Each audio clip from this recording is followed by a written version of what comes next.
Hello, everybody. Thanks for joining us here again. Good to see you all.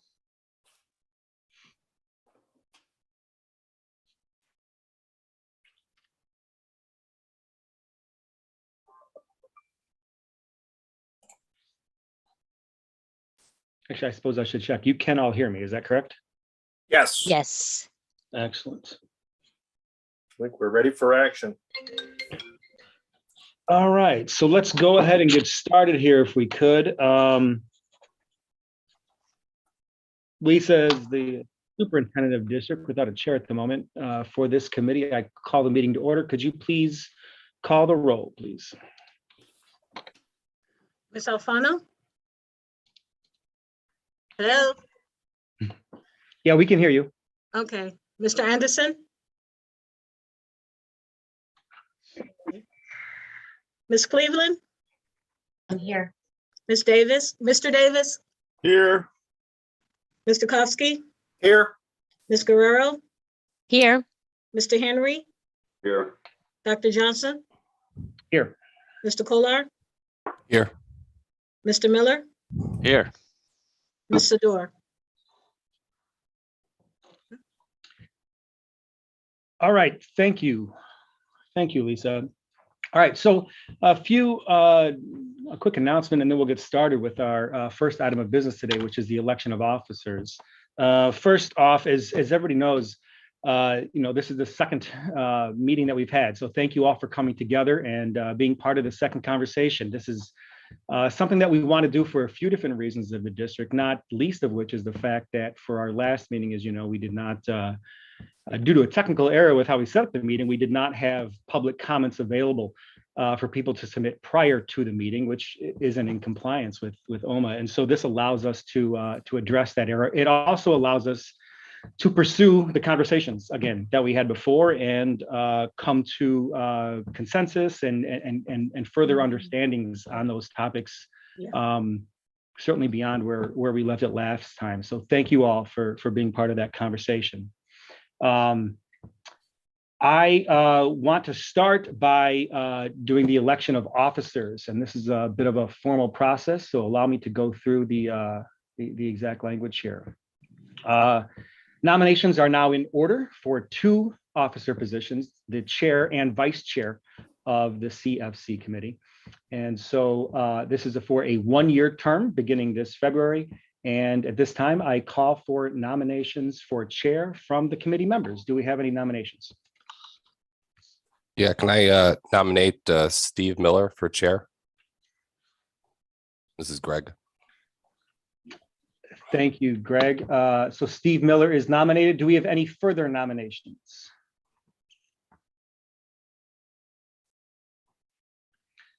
Okay, hearing no further nominations, I will declare that the nominations for chair are closed. Steve Miller is being the only candidate nominated for the office of chair. I hereby declare him as elected by acclamation, and I direct the clerk to so record in the minutes. All right. So let's go now to the office of vice chair. I declare the nominations for vice chair of the CFC are in order for a one-year term beginning February 2022. Do we have any nominations for vice chair? I would like to nominate Greg Kolar. Do we have any other nominations for vice chair? Okay, hearing no further nominations, I declare the nominations closed. Greg Kolar, being the only candidate nominated for the office of vice chair, I hereby declare him elected by acclamation and direct the secretary to so record in the minutes. Thank you, Lisa, for doing so. All right, so that concludes that order of business. And Mr. Miller, I turn the rest of the agenda over to you. And Mr. Miller, I volunteer to help you through a few sections as you see fit, where board kind of input might be of value at your desire. So, oh, you're on mute, Steve. Thanks, Tom. Okay. The other piece of the agenda item under election of officers is the expectations and logistics of the CFC. We did kind of review that in our initial meeting, but maybe it would be beneficial to at least do the introduction portion of that again, if no one has any objections, for the edification of any audience members we may have joining us for the first time. So I'll go ahead and kick that off. My name is Steve Miller, about a 10-year resident of Oak Park. I have two girls that are in the D97 system that will be future Huskies. My wife is an alum of the high school and serves on the Scholarship Foundation Board. My mother-in-law is a retired teacher from the high school. I have a long history with OPRF professionally as well. My entire career is in education finance as an auditor, including auditing the high school in the 1990s. Worked in the district business office for a few years and have worked as a consultant, working with districts all over the state, including both Oak Park districts on long-range planning in the past. And I currently am a product manager for education software company, Frontline Education, just bought us. We're formerly known as Forecast 5 Analytics, and we work with districts all over the country on all sorts of analytics solutions for school districts. So, and I also was a member of the previous incarnation of the Community Finance Committee. I'll just call on folks from here and you can do the same. So Greg, why don't you go ahead and introduce yourself? All right. So my name is Greg Kohler. Along with Steve, I was also part of the last iteration of this group. And I also serve on the counterpart to this group in D97. Theirs is called Finance Oversight Review Committee. So I serve on that as well. During my day job, I'm a tax manager for a large corporation. So dealing with domestic tax returns every day for the, so that's pretty much it. And no kids right now in any system. So hopefully one day. So.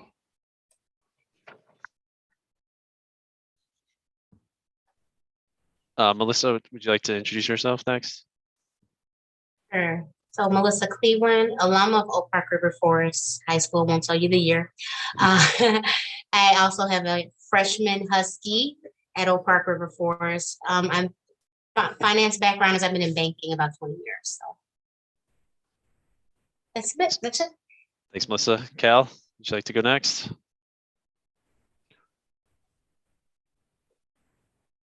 Hello, I'm Keal Davis. I am from across Harlem in River Forest.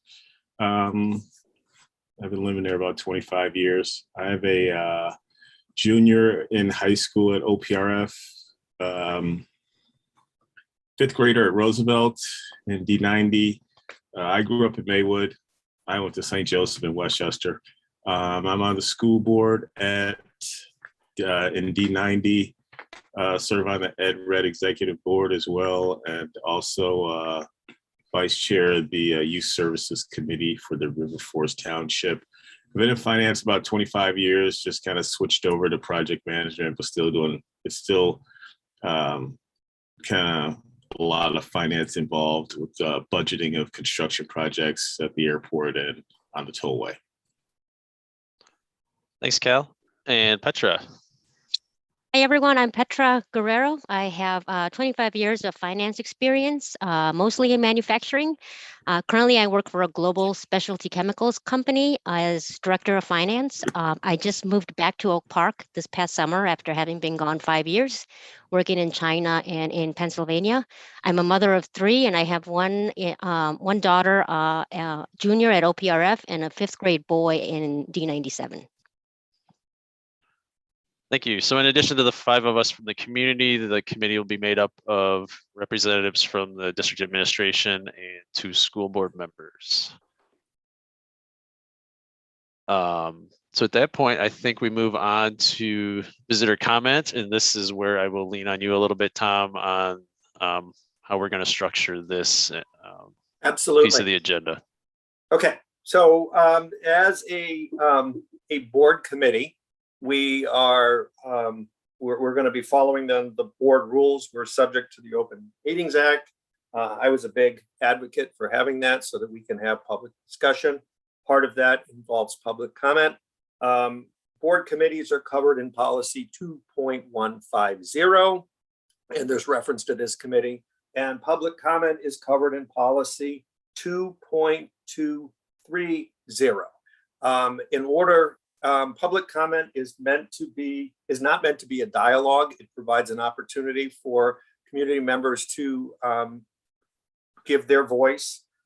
We will be limiting public comment per the board policy because we have work to do, a lot of work to do, and we need to balance the time. So policy calls for 20 minutes of public comment on any one topic, 30 minutes in total. So if we happen to have more than that, I would ask that those who, if there are more, we will amend all public comment to the meeting notes. They should be sent to Lisa Evans, whose email address is levans@oprfhs.org. So that is the rules and regs of how we're going to handle public comment, after which we can then get down to the business matters. So I don't know who is going to keep, how many, do we have public comment? Yes, we have 10 public comments for tonight and 2 comments that are to be written into the minutes. If you're ready, we could get start with the first speaker. And I just would encourage those who are speaking, we are going to adhere to time. So if you are going to say something that had already been said, use your time, or don't be afraid to cede your time. So let's begin. Thank you. So who's going to be keeping the time? And it's 3 minutes per person. So You've got the clock, Tom? I've got a clock if I can start it. Thank you.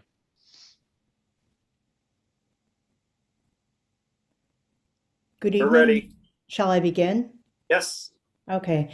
Good evening. I appreciate the opportunity to make a public comment tonight. My name is Monica Sheehan. It concerns agenda items 5A and 5B. Tonight's meeting is being held because community members insisted on it. The administration's initial response to the OMA violations was to tack on public comments to the minutes of the January 18 meeting. D200 did not want a do-over of the meeting in which it intentionally omitted basic information about its cash reserve, also called the fund balance, and its proposed debt certificates, yet pressured committee members to support them anyway. The attachments in tonight's agenda were not presented previously. First and foremost, there is no reason for D200 to borrow money, none. It has $96 million in the cash reserve. More than $70 million are surplus dollars that can be used to pay for any maintenance need. Administrators didn't make that clear, failing to tell you that less than $25 million needs to be held in reserve to earn the highest financial rating from the Illinois State Board of Education. It recommends that a school hold the equivalent of 3 months of its annual operating expenses in reserve to cover any possible funding delays during the year. Moreover, the money in the reserve earns so little in interest that the borrowing recommendation is ridiculous. D200 wants taxpayers to spend at least $320,000 a year in interest for 20 years to borrow $20 million when it could use money sitting idle in the reserve for free. Regarding debt certificates, administrators failed to explain why they're proposing the most expensive borrowing option. It's because debt certificates would enable them to circumvent taxpayers. D200 has never stooped so low as to issue them. They're undemocratic. The borrowing scheme is a shell game, which is made clear in the administration's memo. It states that the borrowing, quote, maintains an avenue for the district to address Project 2 using fund balance reserves and future budgets, end quote. D200 plans to take full advantage of current inflation, highest in decades, and hike the 2022 tax levy to the full 5% to pay for the debt certificates, raising the base for future levies and creating a budget surplus, which it proposes to use to fund Project 2 and its 17-lane pool and 600-seat natatorium, bypassing voters. Yet reserves and budgets are not intended to fund major capital projects. Best practice dictates that they go to referendum for taxpayers' approval.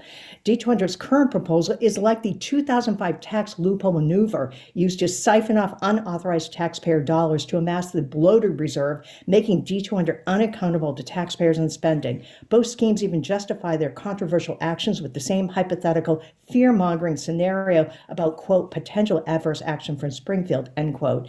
Any possible change changes would be phased in and should be dealt with at that time. Concerning agenda item 5B, all recaptured tax dollars should be returned to taxpayers. Don't double tax us. In closing, if a CFC recommendation is to have any merit, members must scrutinize every item on the agenda and rule with integrity. Otherwise, the CFC is just a rubber stamp. I urge you to reject the fiscally unsound and ridiculous debt certificate proposal and return the recaptured tax dollars to the community. Thank you.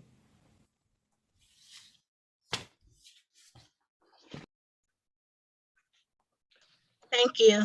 Our next speaker for tonight is Ms. Gina Sanello.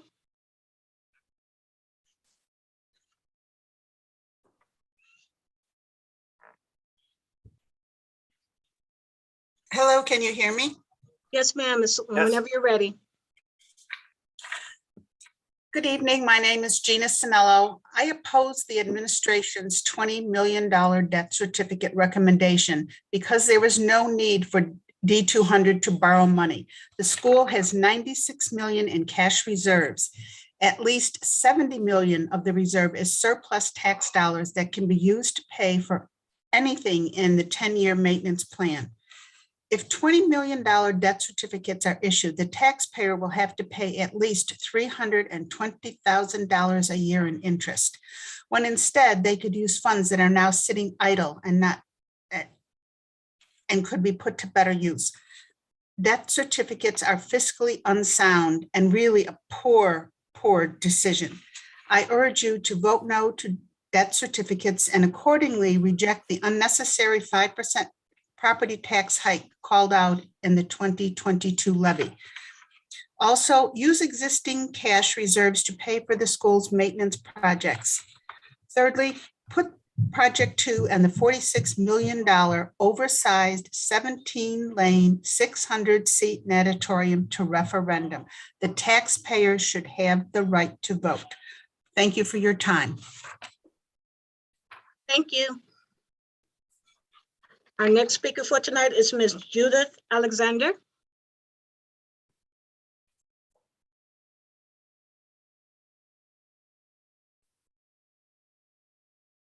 Ms. Alexander?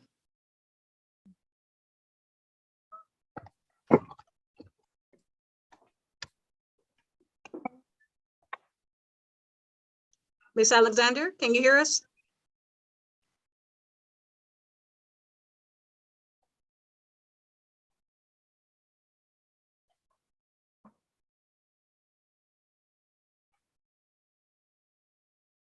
Hello, Ms. Alexander. Can you hear me now? Yes, ma'am, we can hear you. Go ahead whenever you're ready. Right, thanks, Bert. The tech.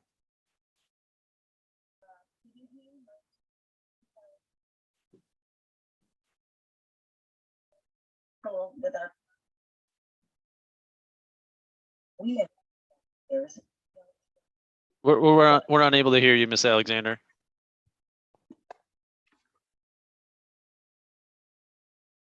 How's that? Is that Perfect. better? Yes, That's great. Thank you. go ahead. Hmm.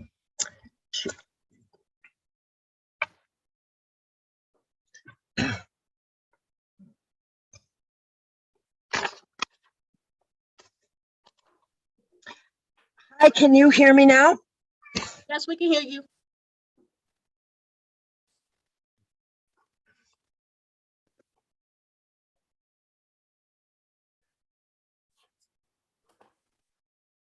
We cannot hear you. Can you hear me now? No? Yes, Only Ms. when you- Alexander, can you hear us? I don't think she can hear us. Should we Move circle on. back to her at the end, Yes. maybe? I haven't experienced the Zoom board meetings like you guys have. So, Yes, this is, we need to keep moving, so. okay. Okay. Our next speaker tonight is Marty Bernstein.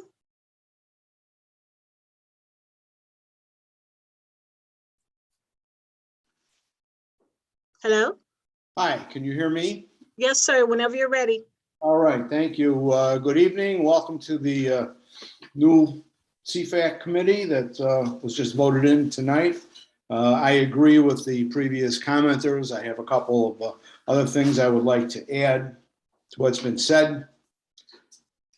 I think that regarding the $822,000 that the district wants to recover, the board needs to pass a resolution stating that they don't want to do that or it'll happen automatically. I think one of the recommendations that this committee should make is that that resolution be passed by the board.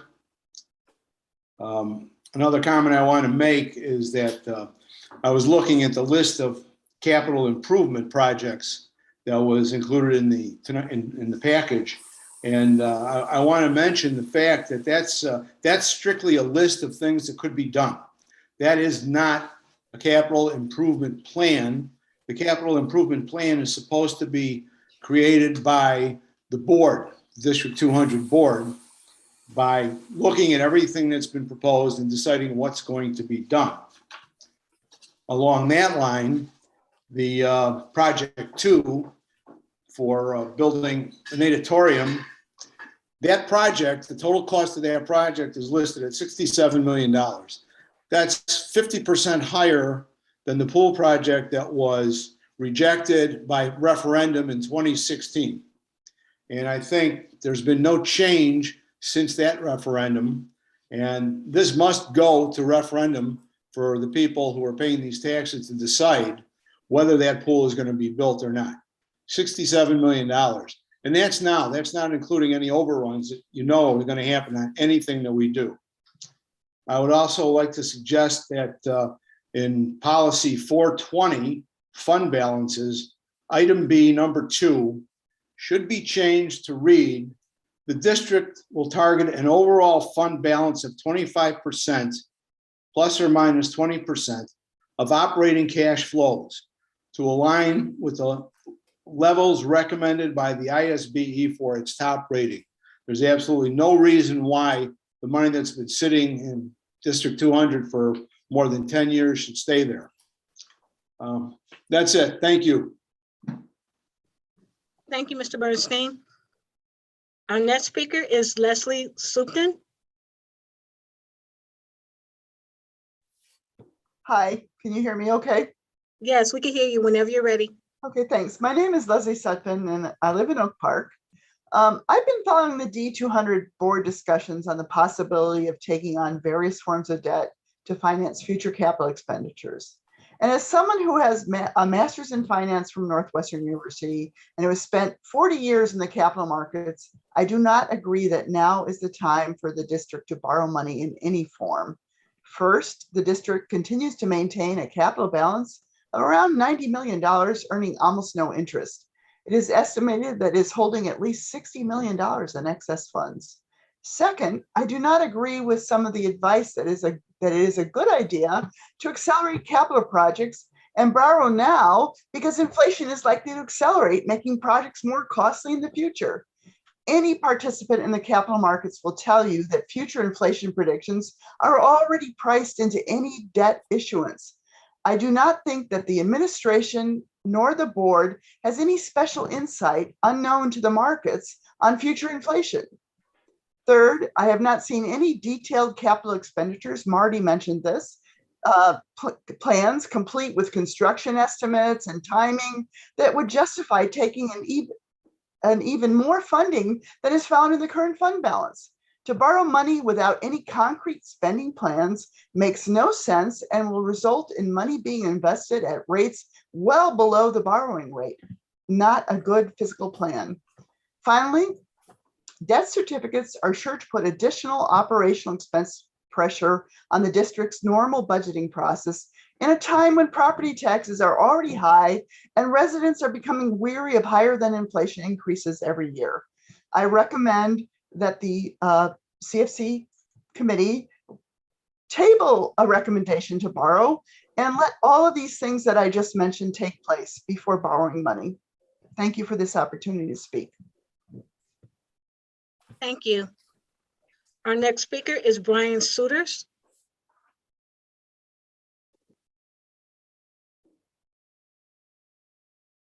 Unmute. Hi, good evening. To be honest, I guess I'm not sure what the purpose of this committee is because we already had a Blue Ribbon Finance Committee that many of you served on actually in 2013 to provide high-level guidance on district finances, especially the reserve fund. And they offered some pretty sound recommendations. Unfortunately, over the last almost 10 years, not many of those recommendations were followed through on. I suspect the committee was probably formed as a PR person, I understand, to cover for the upcoming 5% tax increase and $20 million borrowing recommendation. Because after all, you'll have only met once before substantive board discussions and votes on these items. So what's the point? But I'll presume good faith and that you're, again, to provide high-level guidance on how D200 should handle its financing. Because honestly, you guys, it's time the district get right with the community on this. And the relationship between the community and the district's been broken since the 17% loophole tax increase in 2005. Back then, the board chose to take money from us, the community, not because the school needed it, but just because they could. That excess taxing built the reserve fund to more than $130 million at one point, which is just an outrageous amount. The other day, I used one of those online calculators, and it said that if you had $100 million in the bank at 0% interest over the last 10 years, you'll have lost $18 million in purchasing power due to inflation. So that's $18 million that the district took from rich residents and poor residents and just went up in smoke because of indecision and mismanagement. You know, that's money we residents could be using for like tutoring for our kids or college funds or retirement or whatever.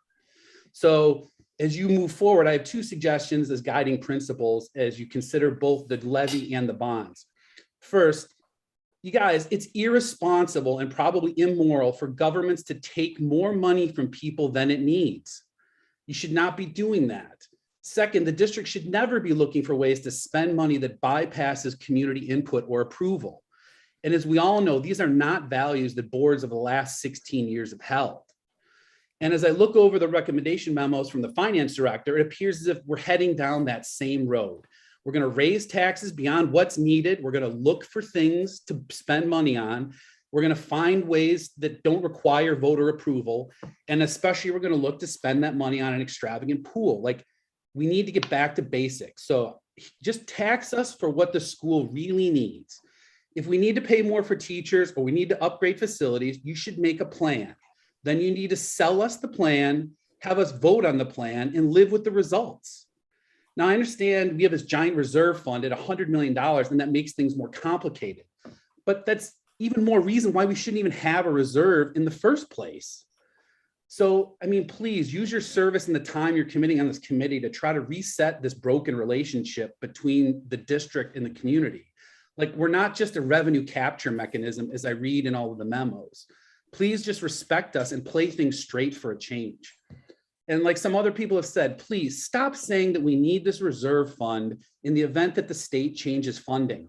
Like, this has never come close to happening. It's been said since 2005. And let's be real, the state isn't just going to snap their fingers and overnight change the school funding formula for the thousands of districts in the state.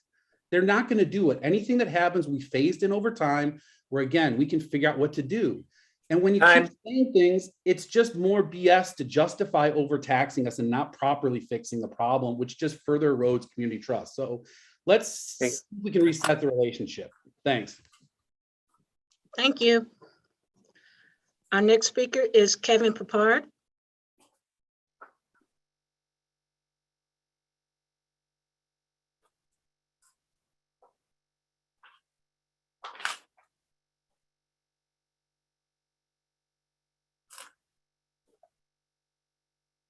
You're on mute, Mr. I think you're muted, Mr. Papard.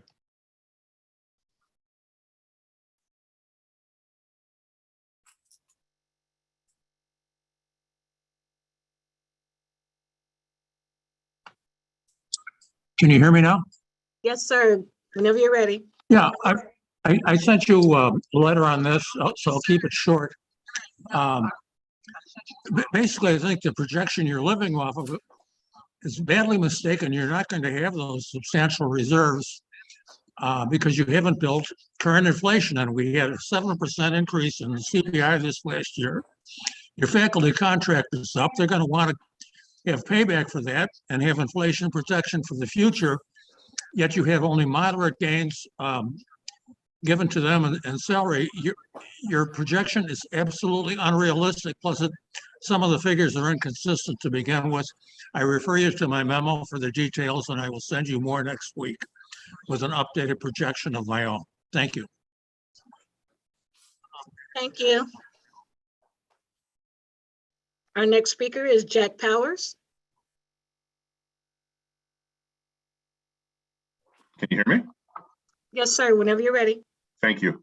When you are contemplating upcoming spending decisions, please keep the results of the 2 advisory referendums of the November 2020 elections in mind. Those were as follows. The first referendum asked whether the operating cash balances of local Oak Park governments be limited to 1/2 year's operating expenses as measured at the start of the fiscal year, with the excess returned to taxpayers as soon as possible or through temporarily lowered taxes. The result of that was an overwhelming 74.27, or around 15,900 people agreeing that that's how things should operate. The other referendum asked, shall any capital expenditure of 5 million or more by any local taxing body within Oak Park be subject to a binding referendum for approval or rejections by the voters? That one was passed by an even higher percentage of 77.24%, which was about 16,500 people who agreed that that's how expenditures over 5 million should be handled.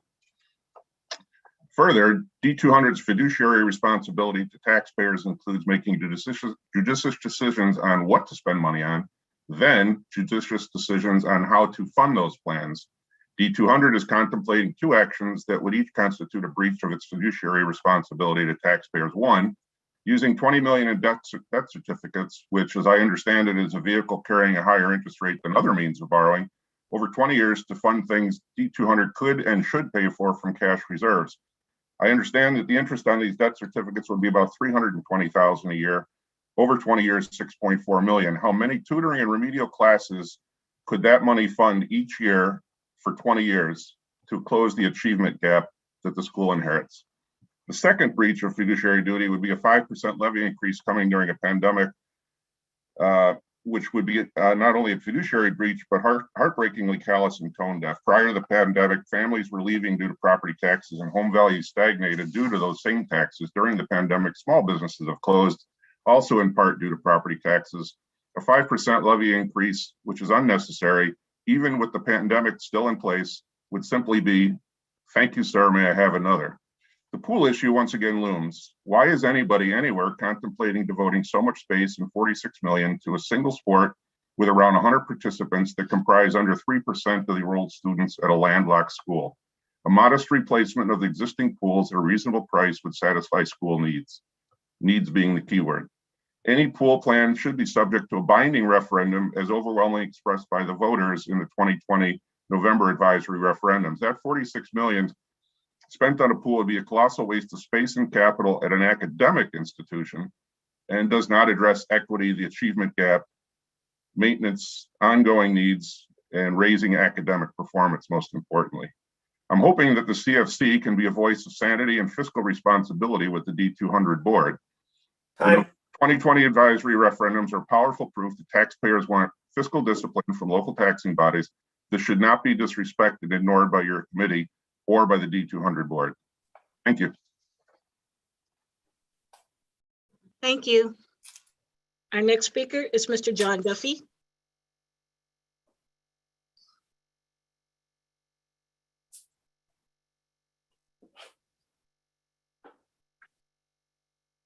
Here we go. On board? Yes, sir, whenever you're ready. Yes, I'm commenting on behalf of the Committee for Equity and Excellence in Education. We'd like to thank the Community Finance Committee for the informative, very informative documents on the recent history of district finances and facilities improvements. I'm not here to make an assessment of the plan. I'm here to talk about how what you're doing fits into the larger strategic plan. We're commenting today to reinforce our previous multiple calls for attention to equity and the use of the racial equity assessment tool as the board considers significant financial decisions. The Finance Committee, Community Finance Committee, has contributed to fulfilling part of the dual actions called for in Goal 6 of the current strategic plan. a document very few people take time to look at. You have done that by making, I'm going to give you this one, fiscally responsible student-centered decisions regarding facilities and finances. Yet the evidence the committee presents is startling in so many ways. Two examples make this point. The district went from total fund deficits of $23 million in 2015 and 16 to a budget surplus of $20 million in the last 2 years. In the previous 9 fiscal years, the district was able on a yearly basis to transfer about $1.5 million from its substantial general fund surplus. The surplus remains at $107 million. In maintaining the financial strength of District 200 and preserving our excellent curricular and co-curricular programs, the board has substantially fulfilled first part of Goal 6. But as the board moves forward, it's time, and certain board members really get this, to give full consideration to the second part of Goal 6, which the Community Finance Committee did not examine.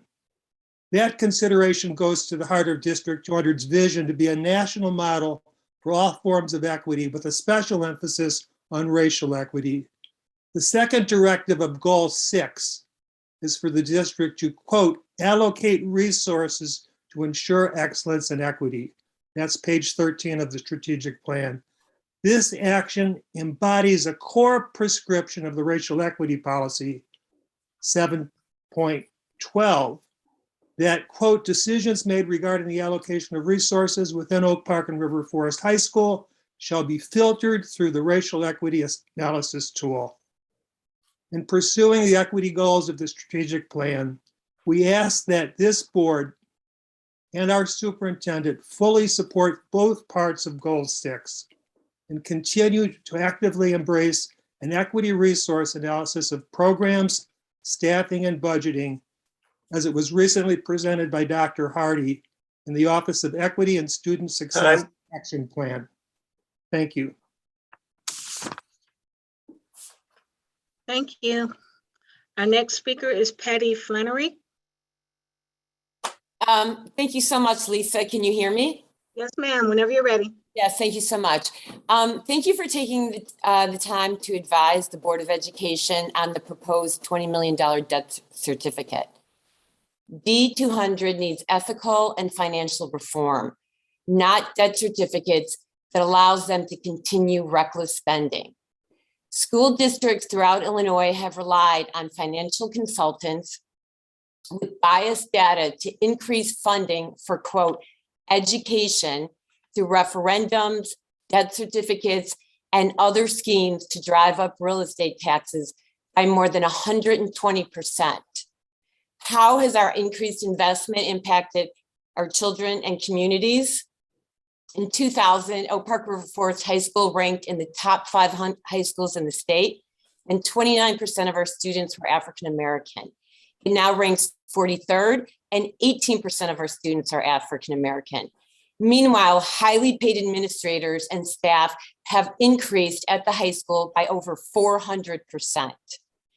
The consultant hired by D200 to influence your decision is acknowledged and applauded by superintendents statewide for driving billions of new tax dollars to our education system. He is supposedly a public servant of Bloom Township School District with a taxpayer-funded compensation package of $264,000. At the same time, he has built a solid, successful, multi-million-dollar consulting company helping school districts increase their funding with no accountability or educational excellence. Additionally, his family and friends have enjoyed lucrative contracts, salaries, and pensions, quote, serving the public education system.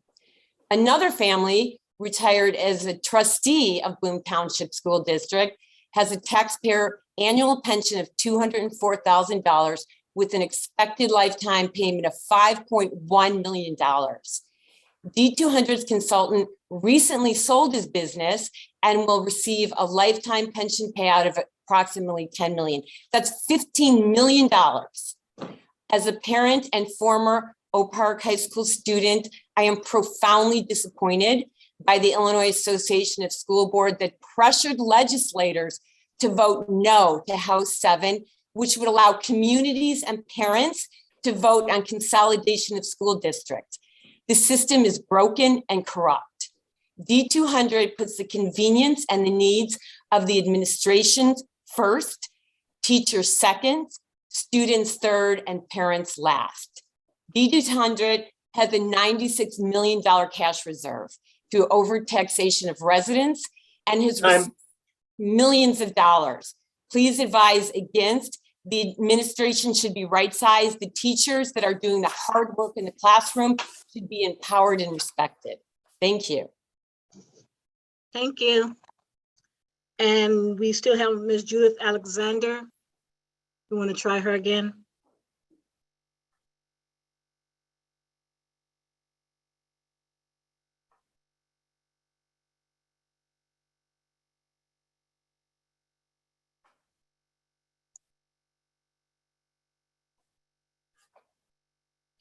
You're currently muted, Ms. Alexander.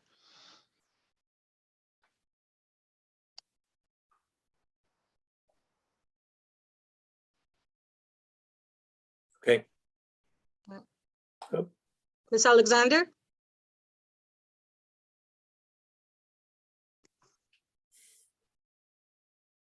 Ms. Alexander, can you hear us?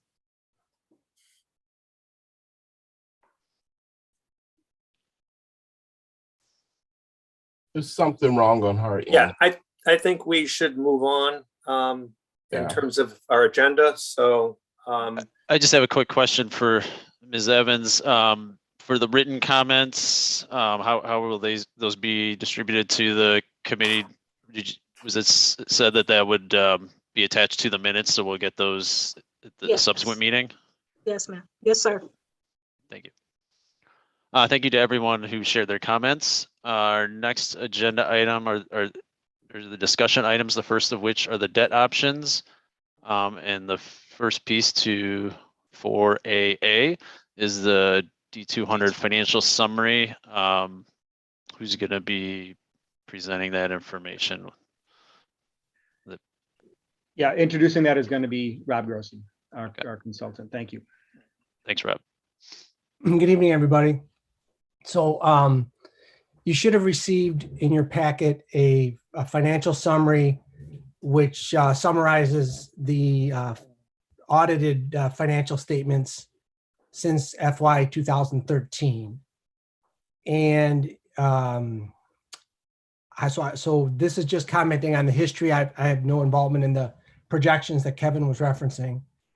But this chart is laid out in a way that I think is appropriate for some of the decisions the district has to make in the future.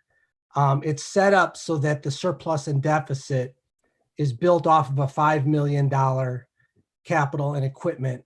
We kept that line level to get a better handle on major expenditures affecting the district's structural surplus or deficit. And was mentioned earlier, the district has had solid performance FY17 through FY21. In FY21, based on the audit, total revenues exceeded total expenditures by about $8 million. Part of that was due to the fact that that's where the money kicked in from the TIF expiration. And part of that was due to the fact, at least for most school districts, I can't say that for sure for Oak Park 200, but the cost of generally the cost of educating a student in FY21 was less than schools anticipated because it's generally less costly to educate a kid virtually rather than in person. So districts tended to be better than budget on the expenditure side. But the bottom line is that the district is in solid financial condition as it moves into FY22. I know that within your fund balances, there may or may not be some discussions about using some of those reserves for capital projects. That's a different conversation. But in terms of a summary of where the district is currently, taking a snapshot of revenues versus expenditures and fund balance reserves. The district's financial condition is strong. Thanks, Rob. One of the things that I want to point out for the newer committee members who haven't been around like Greg and I have, if you look at the summary in the columns for 2015 and 2016, you see the large deficits. I was on this committee at that time working with the board to discuss not levying the full amount, I believe, and Tom, correct me if I'm wrong. We abated, I think, or the district abated, I think, $20 million each of those 2 years by under levying and giving back those dollars to the taxpayers with the goal of bringing that fund balance down. And you kind of can see that going forward from there. The balance has been relatively stable, as Rob mentioned, that a little over $100 million and more than 100% of reserves since those planned reductions. Yeah, Steve, just to chime in, when we met, one of the key things we need is a Finance 101 where we can provide all committee members with a detailed history of things, recognizing that we're talking about some, critical decisions, really push to at least get some data in front of the committee that so that people can provide informed input and informed decisions. There was on September the 20th, the board had a Finance 101. So that's on our audio tapes, but we're going to meet and talk about it, and we'll go into more depths. You're right on 15 and 16. As someone mentioned, the Financial Advisory Committee formed back in 2013, which really was to kind of address how do we handle our fund balance. There were two $10 million tax reductions. There were numerous other activities associated with it, and there was the modification to the fund balance policy, which is one of the documents that was also provided. Thank you for correcting my numbers. It was 20 million over the 2 years, not 20 million per year. So it's 10 million per year. It was to be technical, and it was 10 million 1 year, and then because of the way the law works, the second year had to be lower than the 10 million. So it was 10 million and 100,000 or something. That sounds right. Yeah. Thank you. Okay. Does anyone have any questions or comments about this? What is it? 8-9 year snapshot of the district's financial history? Or other comments from administration or board members?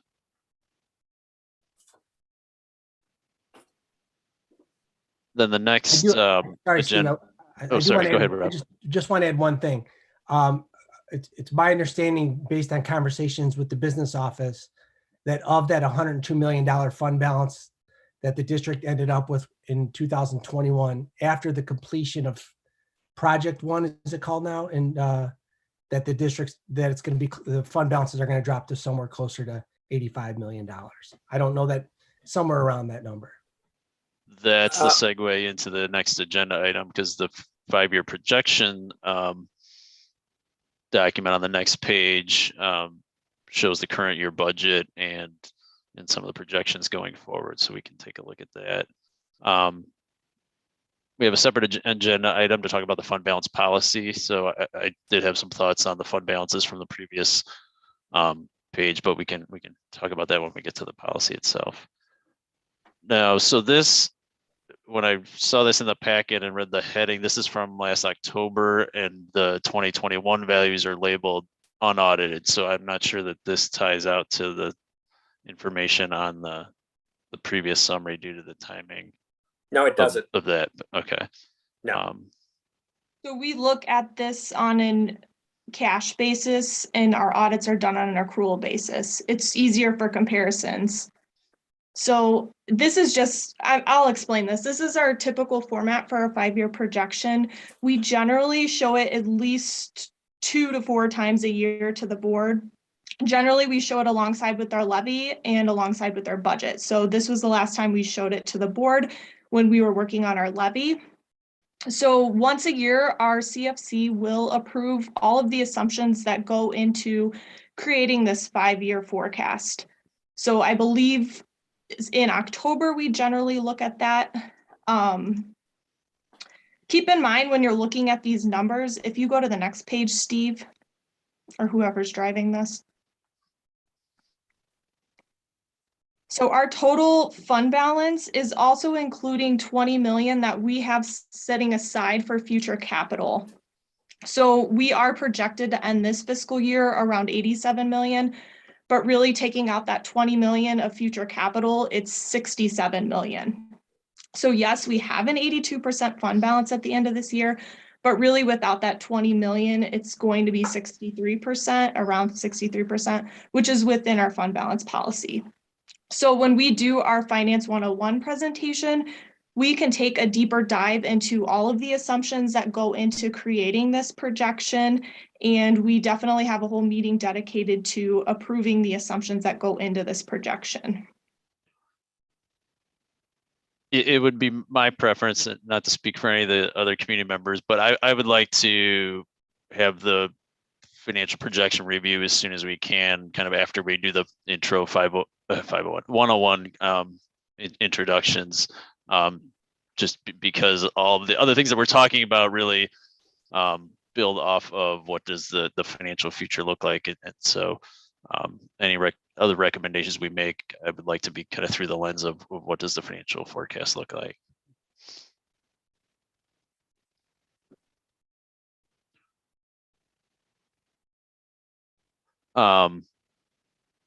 So I guess that's a question to the board or the administration on when are you planning to next update the 5-year forecast? These are from October.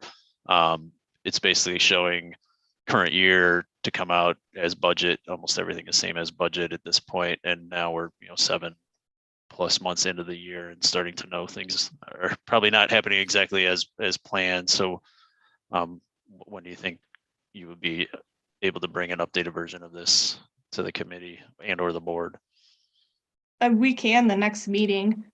We just haven't presented it to the board since October. And we haven't redone our assumptions. Well, we have to an extent, because obviously with the inflation and the way things have changed just over the past really 6 months. But we haven't actually formally voted. So we've used most of the same assumptions that we voted on, but we have tweaked a little bit.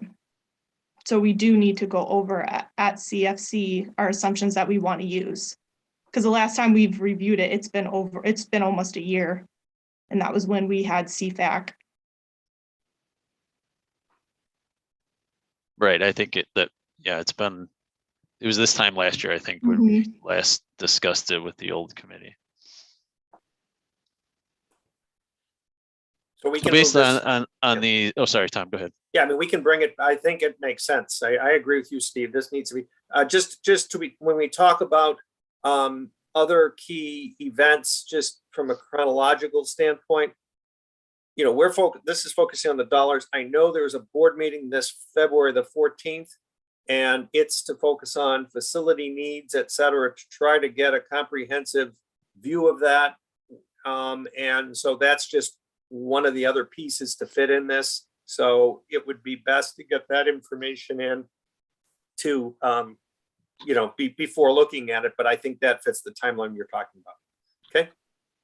Thank you. Yeah, I think that's really a critical piece to this too. When I wore my consulting hat with districts that I worked with, we would often separate operating spending and capital spending, and capital just kind of took care of itself and was off to the side. But because so much of your future capital planning is coming out of fund balance, we really need to know and have up-to-date understanding of those plans to be part of the 5-year forecast, in addition to all the operating assumptions that Alyssa mentioned that we would be reviewing as well. Okay. The next date, we're talking about when we can share this again. The next date that this committee is scheduled to pull together is in March, in the third week of March. So we're, so what, 6-7 weeks away from that at this point. Okay. Okay. Did anyone have any questions about the 5-year projections based on, kind of where they were 3+ months ago, factoring in a fair amount of capital, including finishing phase 1 of the project and some other work? We're looking at pretty stable fund balances after this year's spend down. The fund balances start to level off.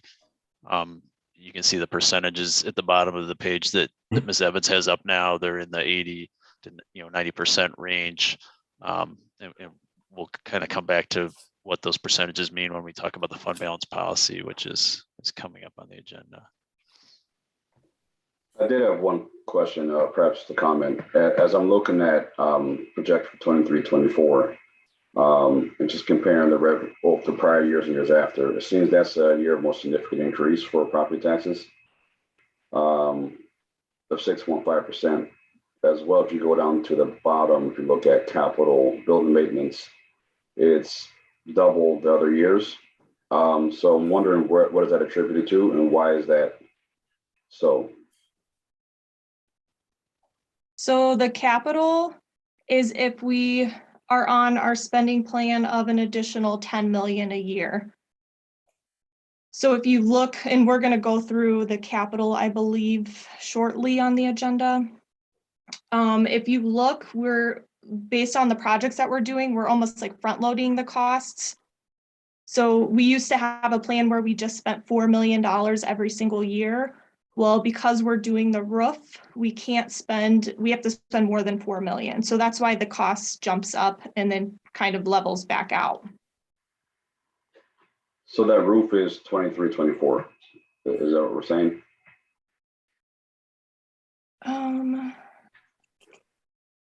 This will probably get flushed out because there's just for me, so I have a clearer picture. I'm just listening and trying to see where we're going with this. I think first off, this will be driven by having a concrete and easily digestible capital plan.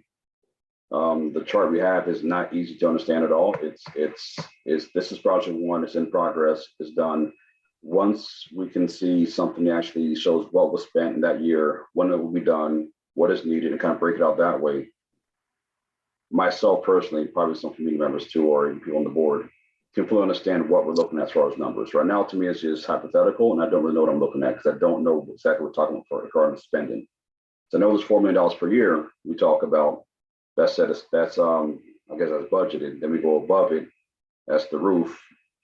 That seems like a lot of money, but I think once we have our facilities meeting, perhaps, and it's broken out so it's actually clear what we're doing for project 1 and what money is tied to project 1 to wrap up, what we need to have done for maintenance also deferred, what do we like to have for project 2, then I think we have a better understanding of where we are spending wise and what projections. Right now, it's not clear. It's just a lot of assumptions for me. Yeah, Kabir, I appreciate you bringing that all up. At that February 14th facilities meeting that's coming up, we will be sharing with the board and the public and be able to reference at our next CFC meeting a facilities plan that is going to be able to march out for each of the next 10 years exactly what the spend is going to be, or at least the best estimate we can provide for what that spend is going to be for each cluster of projects that we know need to get done, roofing, for example, or plumbing, or whatever the work is by trade and project type. And so that will help us to get a much better feel from what we've had before. You referenced something that I think has been a point of confusion, that the $4 million estimate in cost and in capital projects over the past years. That was something that was thrown out in beginning, I think, a few years back. And that number needs to be adjusted for much greater specificity as we move forward. So I think all those comments are spot on to what we plan to deliver to you all on the 14th. I think that would be helpful for this group too. we are the finance committee and not the facilities committee, which I know you have a separate group of community experts that are working with you on that. And I know it's really challenging with capital spending because so much of that work happens over the summer and it hits 2 fiscal years and it does get tricky to budget, but it would be helpful for us to know within the line items at a rolled up level, kind of which projects are kind of overlapping and what makes up each of these numbers, just so we can have a general understanding of some of the peaks and valleys as the numbers change over the years without getting into the weeds of project by project and line item by line item. I had some questions on some of the assumptions, or not assumptions, sorry, but the numbers in the projections as well as the history from 2021 on that initial sheet, but I don't want to get too into the weeds there. We're going to have a separate, I think, session to talk about the 5-year projections, and so that I think we can get into it a little more there, and in the interest of keeping going on the agenda. Are there any other questions on Hey, the Steve, financial summary or the projections? Yeah, go ahead, Greg. If I know we don't want to talk about them, but maybe we just mention what you're just at a high level you're seeing, so that way for next meeting they can already have an answer ready. Just because if you ask the question later, sure, they don't have the answer ready. I think that'd be good. That great idea. I've got a couple of things to point out like that where I just would like an answer later. Yeah, that's a great idea. Thanks, Greg. Okay. The one number that stood out to me on the 2021 results summary, what was the employee benefits jumped a lot from the previous year and is above the budget numbers and the unaudited numbers that are then on the other page. So trying to understand what was the cause of that. Was it a one-time thing or is the budget going to be off there? I also noticed Mr. Henry mentioned the jump in property taxes in 2024. Trying to understand what that might be also. Those are the two big pieces. The declines in federal dollars, I understand, because you've got some of the stimulus dollars that are going to be phasing out. Those are the big things that year over year tended to jump off at me. We'll talk about the assumptions that drive a lot of those things in the out years, though, when we review things in more detail. But yeah, I'm definitely interested in what's happened with the benefit line item there and the taxes in 2024 also. When is Capital Project 1 going to be complete? Do we know that yet or no? We do. I don't know if Ron wants to speak to this as well, but we are doing the bulk of the work is complete right now, or with the opening of our SRC, that the 3-level of addition. But we still have classroom projects and a few other facilities needs that are kind of linked to that that are ongoing right now throughout this summer, and then some also that are going to be completed the following summer, the summer of 22. 23 so Ron, I don't know if there's any more that you want to. I'm sorry, the summer of 23. The summer of 22 and the summer of 23 are going to be the two chunks of the two chunks of projects. And so if you're looking at the page that's on the screen now, the last year of spending there is fiscal year 23-24, which would be correct. Summer of 23 work as you wrap up falls into that 24 fiscal year. So. That's exactly right. Ron, is that just confirm that that's spot on? Okay. That's correct. And the work will be done over the summer of 23 and the punch list will be done during the fall of 23. So it'll be 23-24 fiscal year. I also want to speak I'm sorry, Steve, but just really quickly about, you mentioned that the health benefits. I just want to point out, we saw that last year. It's pandemic related spike in health costs. So I won't get more into that at the moment, but that's something that we explored last year when we were looking at our health renewals. So. Okay. Thanks, Greg. Another follow-up question for that Finance 101, capital building maintenance jumps up from 2022, 2023 to 23, 24. Kind of specifics around that. And it sounded like, Greg, when you were talking about what the board's going to be discussing on the 14th, that line item might be changing completely because you're bringing a new capital plan forward that may change any or all of those numbers. Is that right? Yes, I don't know if Ron also wants to speak more specifically to that, but yes, on the 14th, we're going to be bringing in a revised capital plan that's going to help make the costs per year more transparent for everybody. Which is to say that, you know, as we go year by year, those are going to have to be adjusted, but the estimates are going to be more clearly aligned to each year for everybody to be able to digest. And not to confuse you, it's not a new plan. It's better for you to read and better for you to follow. So the items will be the same, so that you won't think we're bringing a bunch of new items for you to look at.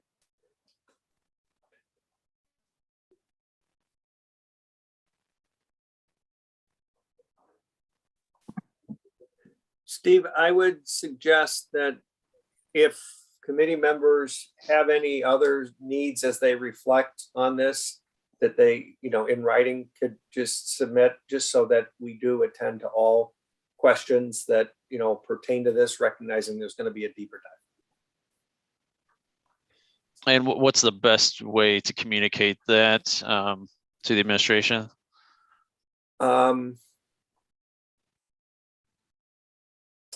I would, I'm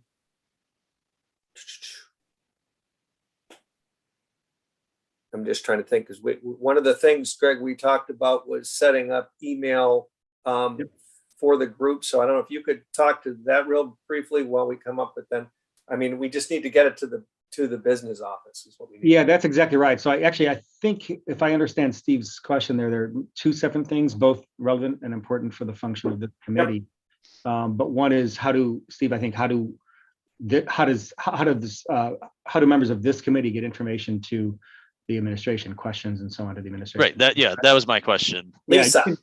Yeah, absolutely. Send it to Lisa. She's a clerk of this thing. And we also are looking to set up an email group for this board, for this committee, I should say, for the public or whomever to send questions or comments to help drive our thinking. I'll be sending a separate email out to to the members of this committee to get them set up for that soon. Okay. Thank you. Anyone else have questions about the financial history or the projections? I do. Sure. So this capital project one is over budget, correct? Or did things get added on?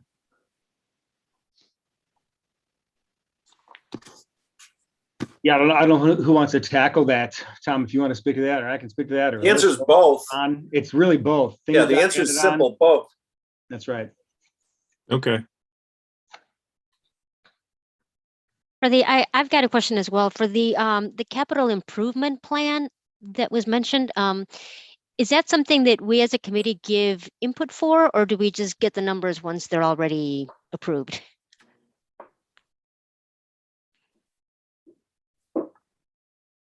I will Tom, in past years, I don't believe this committee has given feedback on that plan. The idea is that this is finance specific, and we have a separate facilities committee that Steve referenced that is into the specifics of the facilities. It might be helpful for us to hear a little more about how that committee functions and what they do. And that could be part of our next meeting 101 conversation, is just kind of what their charge is, and so that we understand the overlaps or lack of overlaps there with them. Greg, and committee, my hope would be, I know this is supposed to be the finance committee, but my expectation, hope would be that we're not just going to look at, oh, you see, I don't know, $50 million, whatever it is, and we find a way to pay for it. But look at what the critical eye is saying, what can we afford, what should we afford, and what options do we have, instead of saying just find a way to pay for it. So I don't want us to operate in a silo. I hope we don't operate in a silo where it's just, oh, here's a number, let's find a way to pay for it, or we can't afford it. Because we should look at what is reasonable, sustainable, and also makes sense for the mission of our school. So that's just my feedback and my 2 cents on that. Because I don't want us to just be a committee that looks at how to pay for something, say yes or no. Yeah.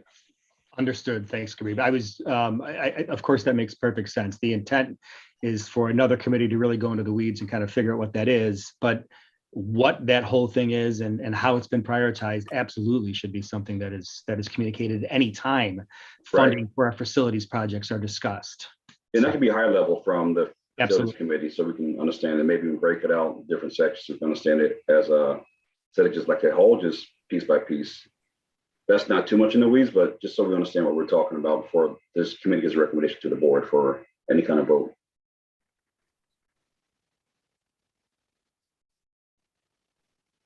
Anyone else?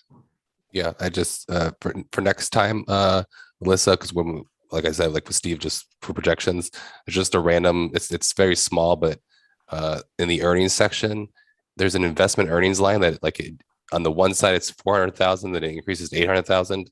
So just come back with an answer of what that is for us, because that just seems odd that as fund balance goes down, your investment earnings is somehow increasing. So unless there's some magical future bond or something that's paying great interest rates or something. So just come back with an answer for that. And then just a random note on just how you calculate the fund balance as a percentage of expenditures. I kind of see how you take it at the ending fund balance over the total expenditures. But the fund balance, that method kind of gets skewed a little bit when you have the capital, like that capital project one line, because those are kind of like one-time expenses. So really a fund balance is more supposed to be like a fund balance over like a reoccurring expenditures. So it's kind of skewed there, where I think the 82 is probably more of like a 92% at this point. It might be helpful to do a fund balance percent of revenues also. You know, that's what the ISB financial profile score uses, is percent of revenues. Okay. Then if we look at the history, that's going to look goofy in the years where there were the abatements and tax revenue dropped. But if we have them both, then maybe that'll be helpful. Yeah, that would help. Yeah, that'll help a little bit too. That should be easy enough. Because it is hard, because we do have these like one-time expenses and we did a lot of abatements. So it does kind of skew the numbers. So we can easily add that to help. Okay. Thank you. And I usually also in other fund balance projections, if you can add in maybe at the bottom, the policy as it stands currently is 25 and 75%. If you could show, I always like to, I know like the township of Oak Park does this. It's nice to see what that particular year's fund balance policy is, what 25% looks like, and what the 75%. So you can kind of see where if we're how far, if we're like 20 million away from that 25%, or if we're 10 million over the 75%, just it helps see that a little more clear too, for me. Yeah, I like to do that visually on a line chart with the high and the low and where are we at, in that range. I think that's a really nice way to look at that. I believe we've actually shown a chart like that before. Okay.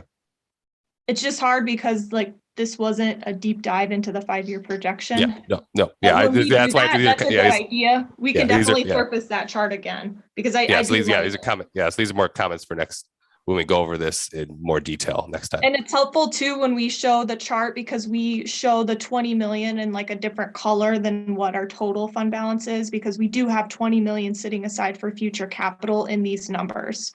Okay. Do you have any? It does make things a little bit confusing, but it's hard to get it all on one sheet of paper too. Yeah.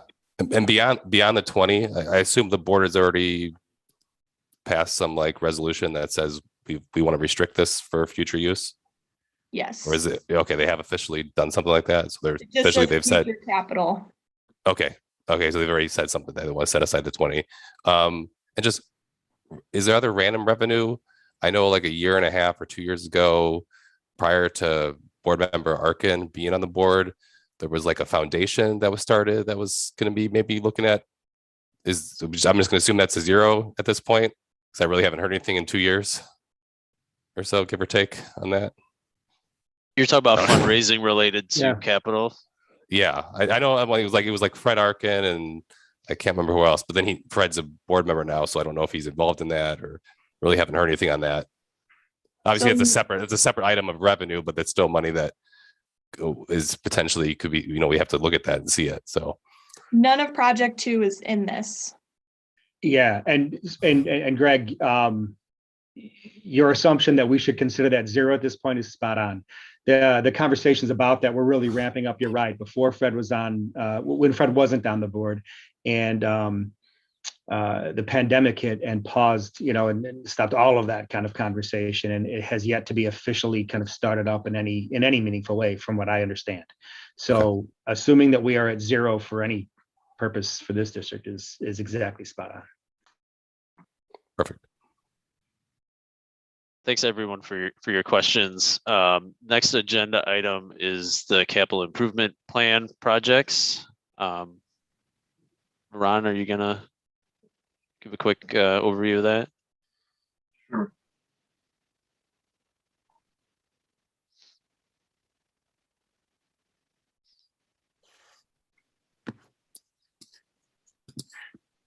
Ron, just before you get started, I just want to point out that we have talked about this to some extent already.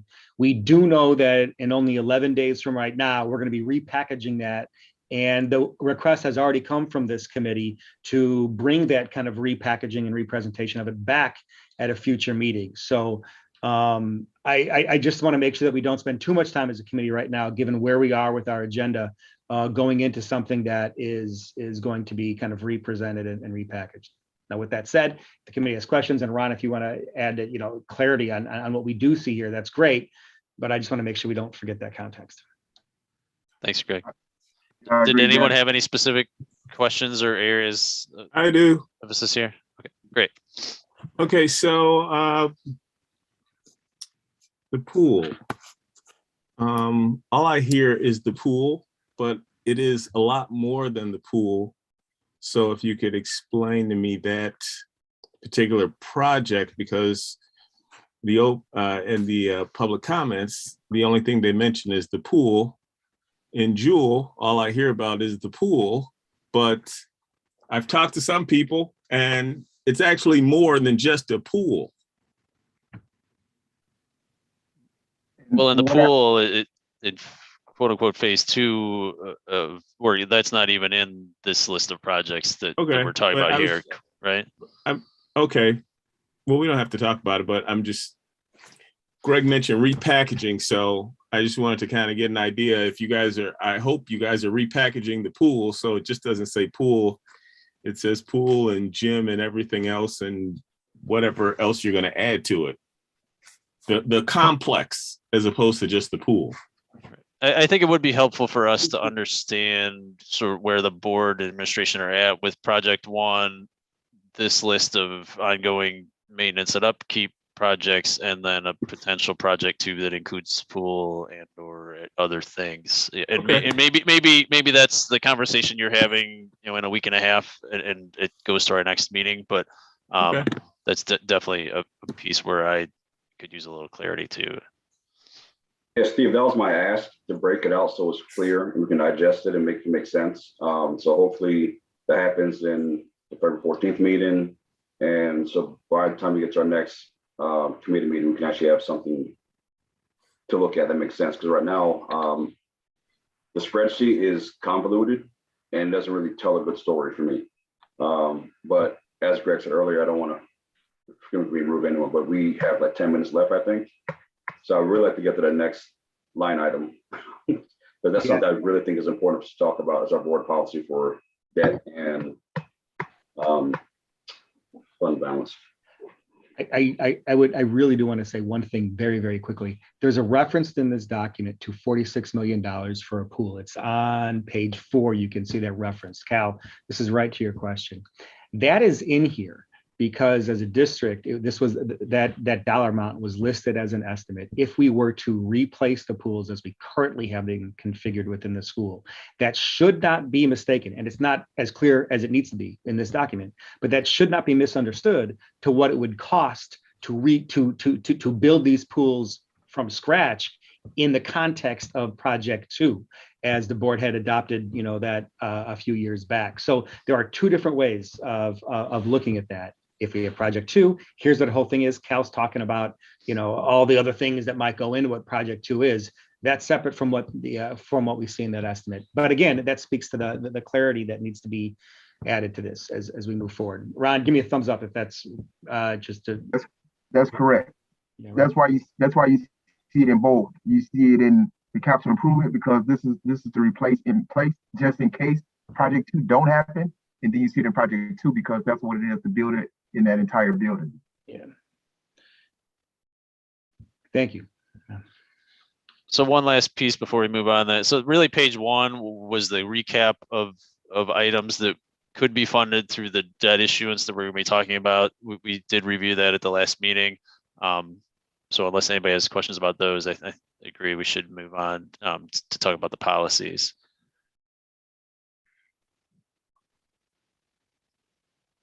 So, sorry, I'm trying to scroll between the packet and the agenda. So the first one was fund balance policy. So that's policy 4.20. It was mentioned during the public comments, something about 25% and 20% to either side of that. That's not what I read in this, and Greg mentioned it earlier in his comments also. That the policy as I read it on the second page there in item B2 is a fund balance target of between 25 and 75% of operations.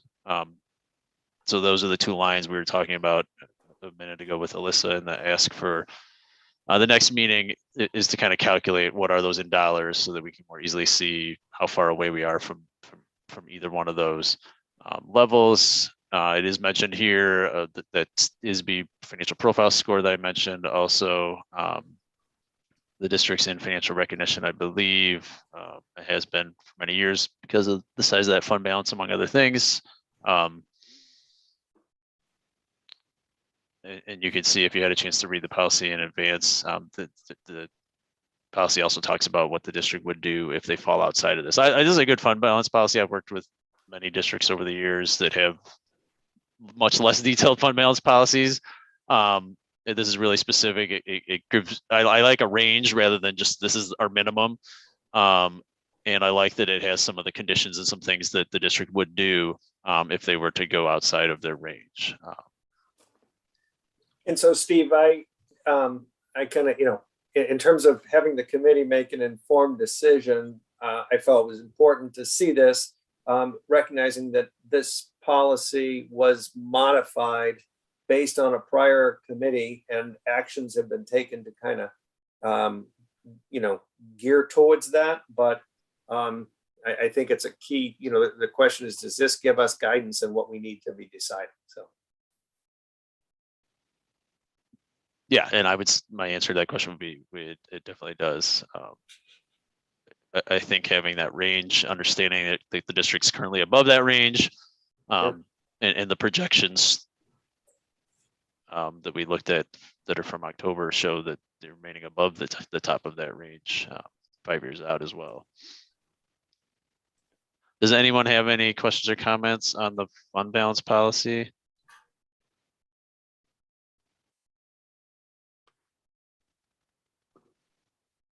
Tom, when's the last time you guys took this up?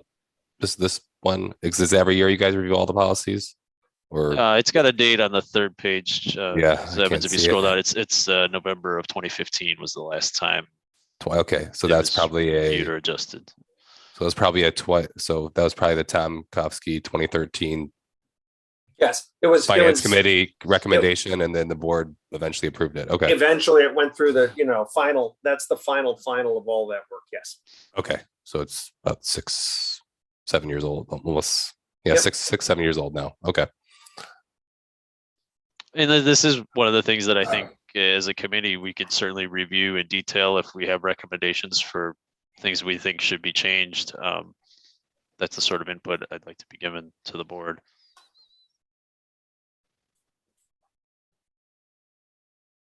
My take is though that I like it in concept. I also like it in the percentages. And Rob might have some thoughts on this too, knowing that he works with a lot of South Cook districts. After many years of very predictable fall installments of property taxes in Cook County, I've been hearing rumbles of late tax bills going out. And when that was the case, whenever that was last, I don't know, it's probably 6 or 8 years ago now, or maybe more than that. Time flies when you're having fun with school finance. But that 25% minimum from the state is okay if you're a district that gets a fair amount of money from the state and your taxes are predictable and all that. I like to have more of a cushion than that, especially if you're in Cook County and you're getting the majority of your taxes or the majority of your budget in taxes. So having that to 75% range makes me feel a little better, knowing that there's some uncertainty in the cash flow in Cook County. I think it'd be helpful to understand, it's a big range, and this, so 25 to 75%, that's the target, but at what point, when we hit a certain level of that fund balance, when do we start considering taking on debt? Is there a trigger for that mechanism? Is there a time we say we should take on debt at this point? Or do we keep spending down until we get to a certain point? Because I think the last 2 years of the 5-year plan, pull back up, look at our fund balance is going back up again. So if our goal is to stay at get to 75% maximum, we're going the wrong direction.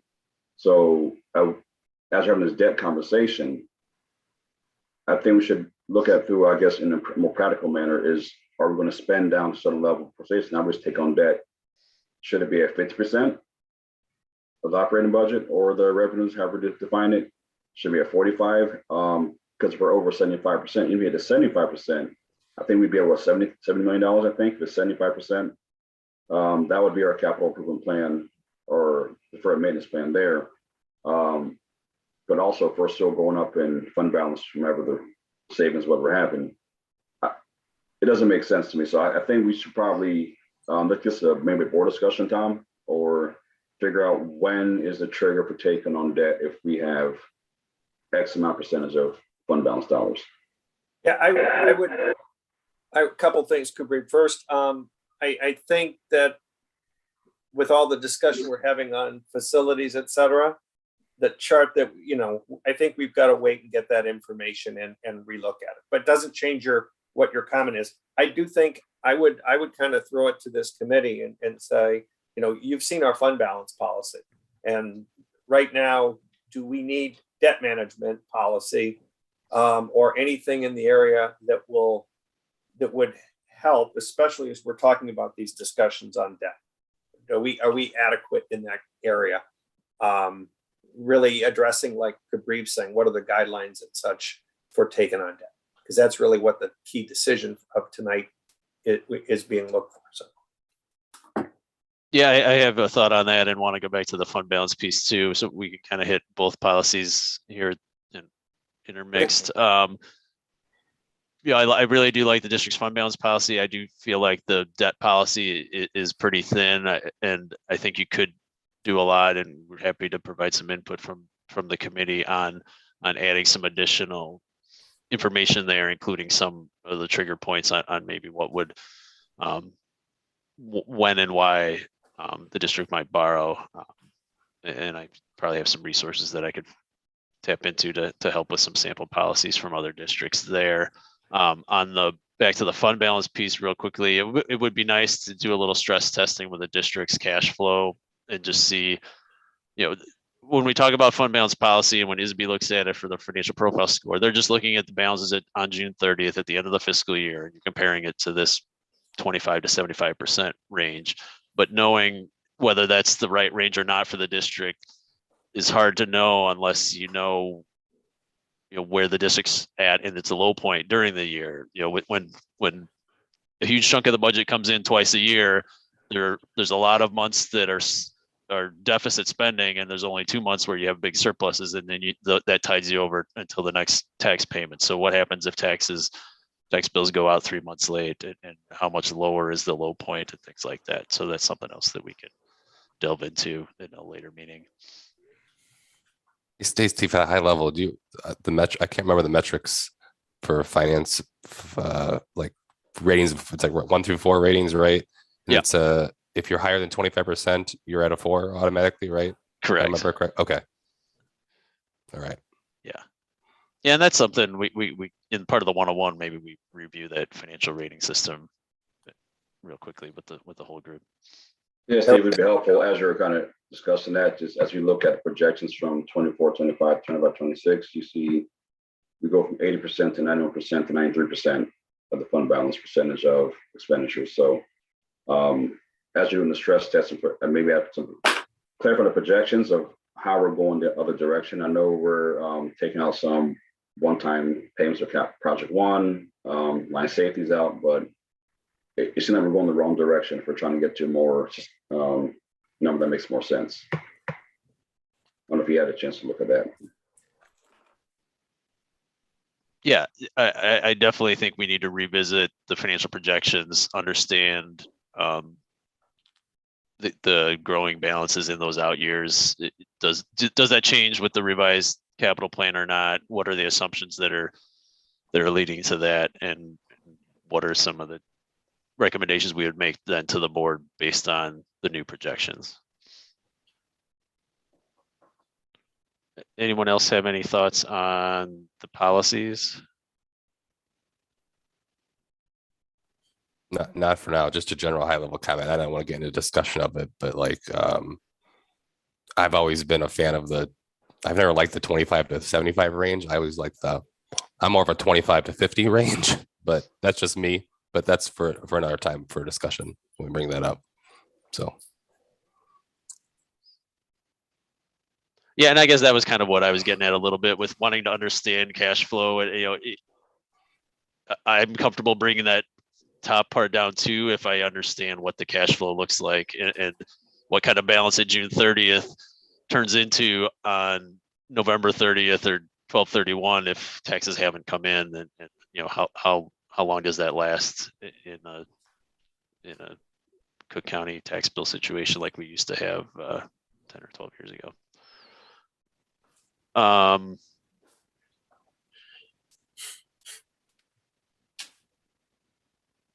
So that covers everything that's under the debt options discussion item, but we didn't really talk about the debt options themselves. I don't know if Greg or Tom, we have anything else that we want to talk about there or not. I mean, I think, am I on mute? Nope. I think, that from what I'm hearing is that the debt policy could be enhanced as an action item, correct? Debt management? Yes. Okay. And clearly there's, further dive into the 5-year projection model, et cetera, which we've got covered. But then kind of boiling back to the question of advice, at hand is feedback from the group based on all this information on should the district at this point be considering debt. So I think we need to have that, input from the committee to the board would be helpful. Sure. And I'm happy to go first on that. When we spoke at the initial meeting, I expressed comfort in matching long-term debt with long-term assets. It's sound fiscal policy to spread those costs out, borrow it at low rates when you can, try to match the users of the facilities with the payoff. But that said, now that we're looking at the financial summary and the financial projections and where the balances are currently, I don't see really a reason for the district to incur those interest costs at this point in time. And I think a more detailed debt policy can lay out a little better some of the parameters that maybe would help make that decision in the future a little easier for the board as well. Anyone else have any thoughts they want to share on the idea of borrowing for the capital at this time? Yeah, I'm not convinced that we need to borrow at this time. I think there's a lot of different things that we need to look at first in order to, give that recommendation. A lot of different inputs, I think, in order to be able to, decide whether we do need to go that route or not.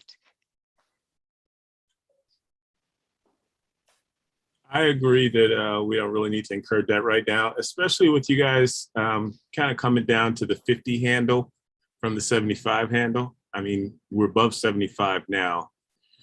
So there are funds that we can allocate towards a project. And then if we find ourselves getting in the range, then we could still borrow. I mean, rates are low still. I mean, they're not going up yet. So we still have a year or two cushion if the district wanted to issue some debt.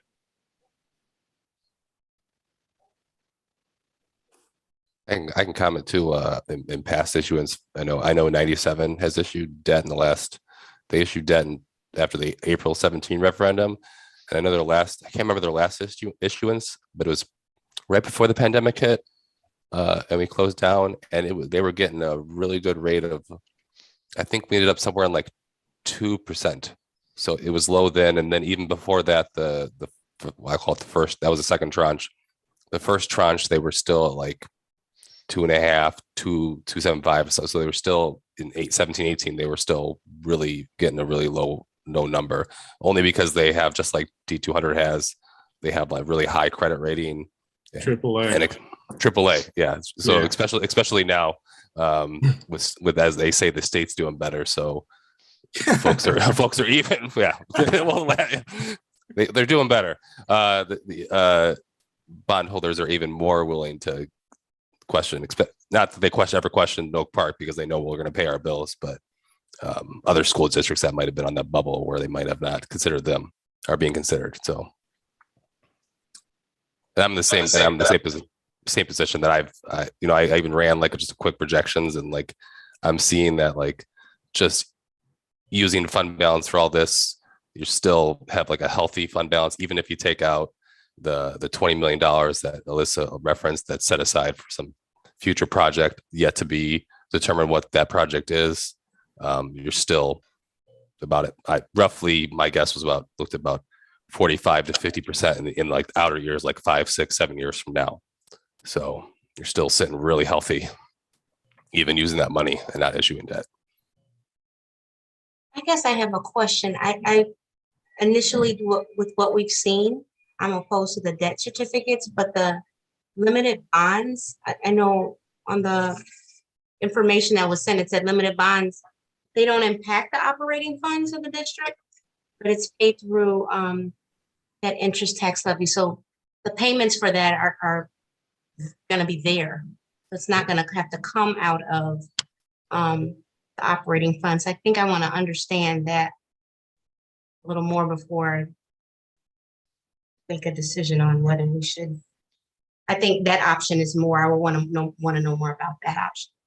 Sure, that's a great question. Rob, are you still on? Do you want to kind of just talk through the differences between DSUB limited bonds versus debt certificates? Sure. The limited tax bonds have a tax levy associated with it. So if, for example, the annual debt service payments on the borrowing were $3 million, then there'd be a $3 million tax extended to the taxpayers to pay off the debt service every year. The debt certificates don't have a tax levy associated with it, but the district pays for it with future budgets. And as was mentioned correctly in public session, future budget, it would include interest costs as well related to the future budget. So it's a way to advance fund balance reserves earlier in the cycle and spread the cost of a capital project, for example, out 10, 15, or 20 years. But at the end of it, the taxpayer is still getting that bill, so to speak. So. They wouldn't get, they don't get the bill directly. There isn't an automatic tax levy associated with the debt certificate. The district would be using fund balance reserves and future budgets to pay the principal and interest on the fund balance reserve, on the debt certificates. But if it's a limited bond, at the time the district approved the bond sale, they also approve a tax levy to pay off all the principal and interest via a tax levy sent out to the taxpayers. So with the bonds, that would be a tax increase in the first year, and depending on how you structured it, it could go up or down in future years. And then once the bonds are paid off, that'll be a decrease in the taxes. With the debt certificates, you're getting the proceeds from the bonds up front to pay the capital. And so instead of having the capital in the budget going forward, you have the repayment of the debt each year until they're paid off. But it isn't, so because the repayment comes out of the operating budgets at some point, if we don't have the funds to make the payments, that could lead to cuts in, resources, or, it would impact the student body, right? Because we would need to cut back. That's true. Yeah. It's easier to cut back on the capital, future capital spending, because that's a year-to-year decision, as opposed to once you've issued the debt, you're going to pay that off, until it's gone.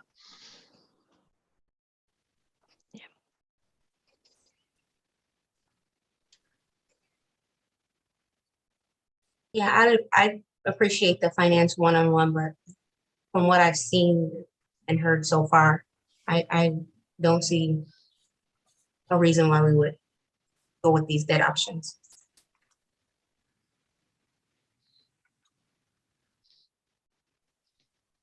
Any other questions or comments on the debt options? I think we have a consensus from the committee at this point that we would not recommend the district issue debt for capital, based on those comments.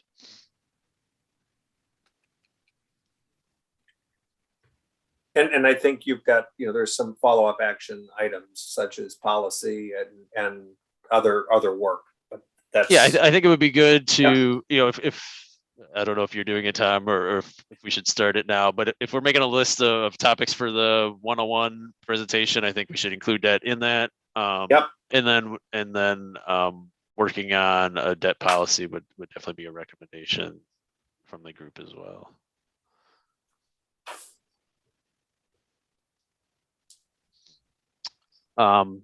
Then I think we can move on to item 5B, which is Public Act 102-0519, the recapture of property tax refunds.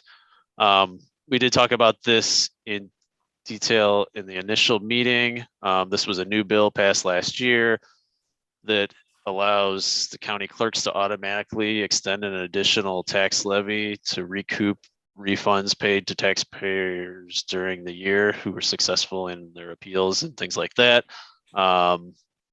We have it's not an estimate. We have an actual amount from Cook County on what that would be.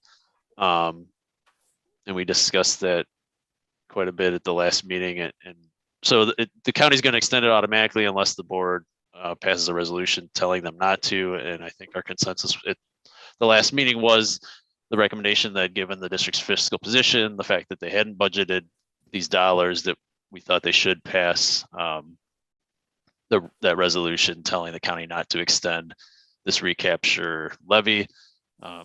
Does anybody have any questions or concerns or anything that's come up since that last meeting? We want to revisit those thoughts. Steve, just a follow-up, because there was dialogue when we were talking about whether there would be the ability to abate, and there were things that were in the house or whatever. So I don't know, is there any update on that? Yeah, thanks for mentioning that, Tom. I forgotten about that.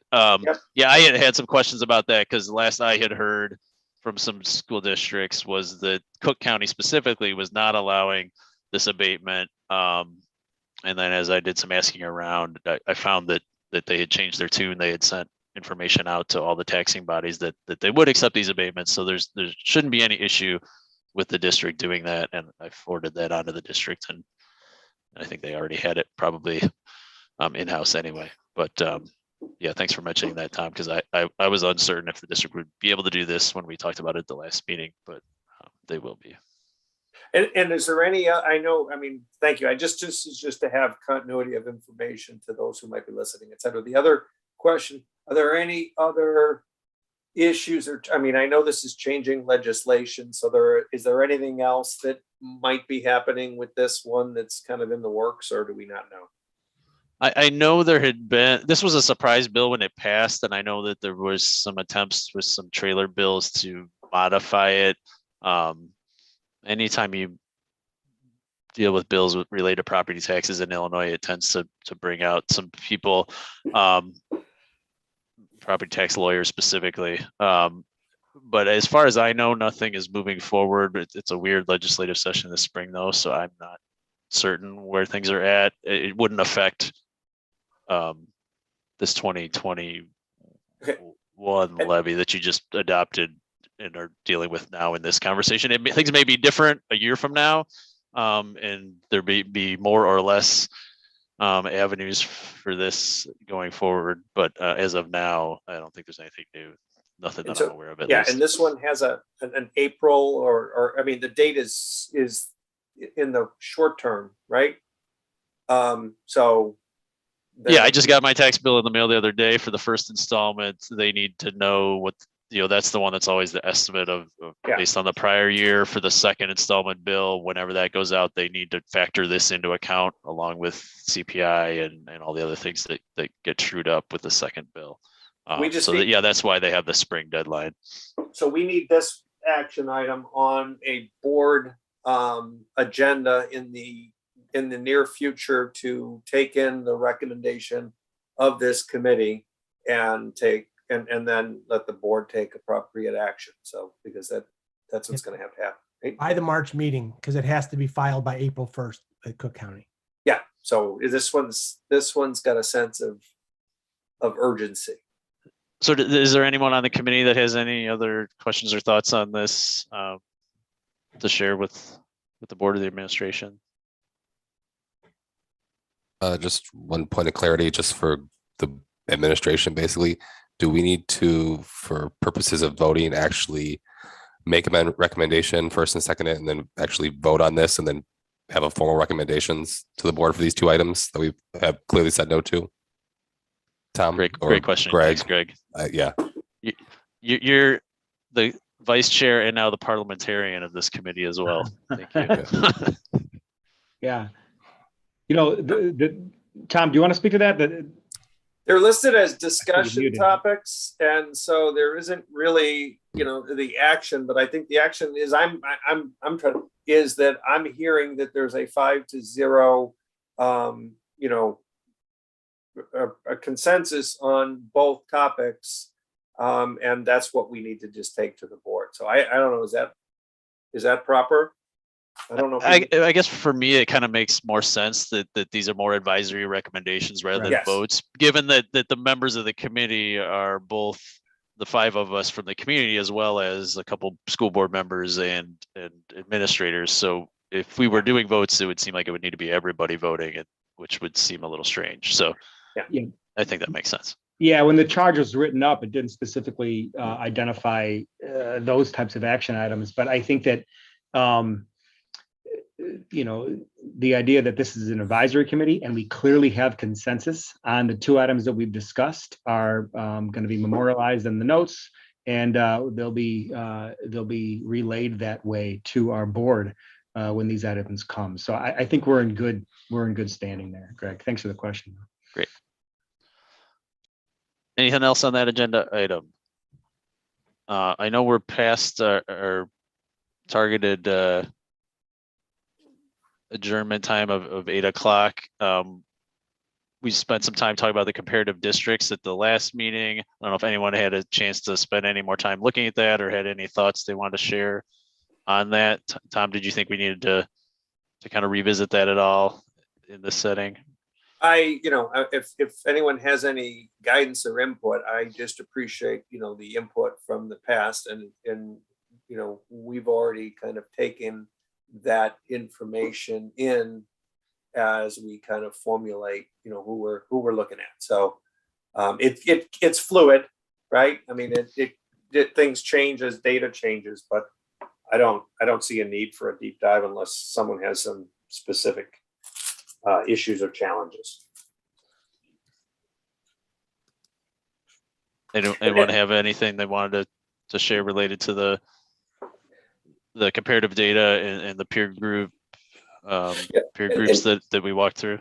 Steve, I just triggered one thought. One thing that, as we meet in the future, to me, the value from the group is, in that analysis, really what the mechanism is and how we choose peers, and in this case using the adequacy targets, the 3 data points, or the 3 metrics that were used: school size, adequacy target, and Low income percent. and students. Right. So to me, using that in the criteria is what was valuable to get an insight into. So I think as we think about future agenda items, and even starting with the Finance 101 meeting next month, my question to the other community committee members would be, what sorts of data points would you want to compare to this group of districts?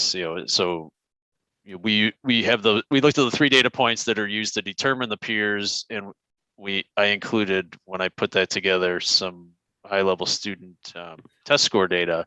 But as we move forward as a committee, when and where would you want comparative data? As I think I mentioned better maybe in my introduction at the last meeting than this one, that's kind of what I do on a daily basis. The product that I work with in my job is a comparative analytics tool. So I've got access to a lot of that information. If we want to drill into spending across these districts, salaries, staffing, whatever the case may be, start thinking about those things, and that's the sort of stuff we can build into future agendas.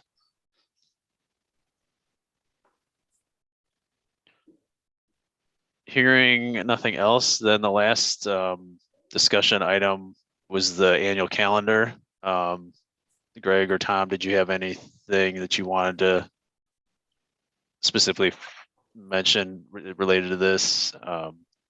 I think I've heard, from the committee, et cetera, that having the 5-year projection model move sooner rather than later is good. So, I mean, we have Finance 101 as a next topic, correct? And it might be that could dovetail in with it. I mean, there's no, I think this is a great, go together. Right. This is a great time of year to have that. Yeah. Look at the projections. You're knowing a little better what the current year looks like and where you may end up. And it's really good to have that projection for next year as a framework to have our budget conversation. So I'd like to look at the projections before we talk about next year's budget if we can. And then I definitely agree with the timing, like you looked at it, last October, for the levy conversation. I think, again, if we're going to look at it twice a year as a committee, spring and fall would be my preference. Greg or anyone else, I don't know if you have thoughts on that. Excellent. Okay.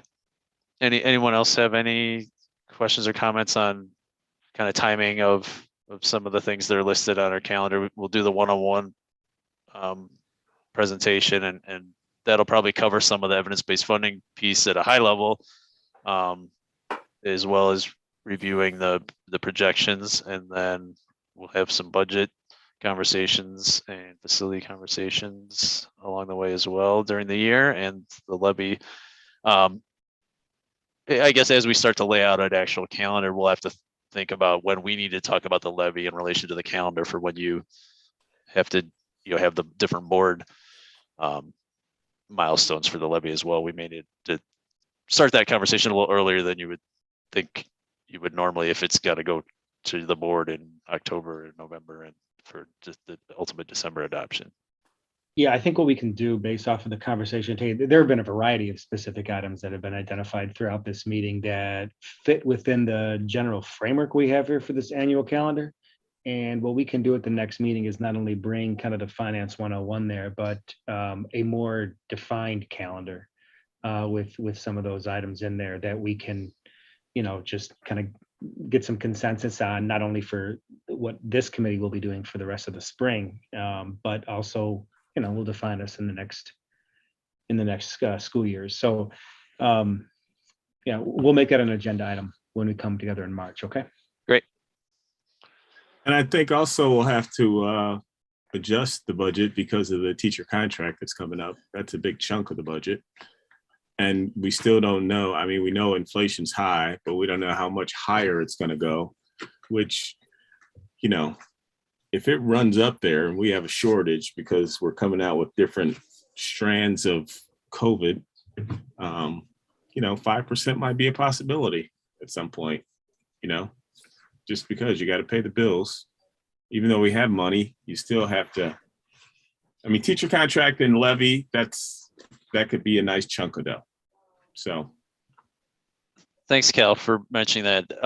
Alyssa, something that may be helpful for us as we look at the projections at that next meeting would be maybe trying to break out a little bit of, on the expense side, what's more directly impacted by CPI and what's not. Yeah, I don't know in the current collective bargaining agreements to the degree future raises are tied to CPI or not. And then just thinking about the non-personnel costs, what's impacted by inflation more than others. I just got our NICOR bill in the mail the other day, and gas prices, sure are way up. So how are utilities or your transportation contract or some of those things affected by inflation more than others? I think those would be some conversations that'll be helpful as we talk about assumptions in the forecast. And we've broken out the assumptions that way in the past, so we can do that again. Not a big deal at all. Good. Great. Thanks.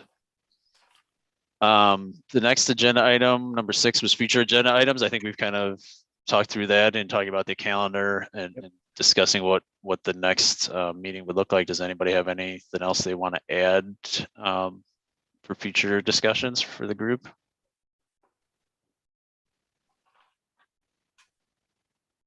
Hearing none, then we're at the end. So now that we have a chair and a co-chair, we decided we didn't need to vote on recommendations. Do we need to sort of follow Robert's Rules of Order with motions to adjourn and things like that? Yes. Okay. So then I would love to have a motion to adjourn. Motion. Is that a second? All in favor? Aye. Aye. Great. Thanks, everybody. Thank Thanks, you. everybody. Thank you. All right. You well. Bye. All right. Bye.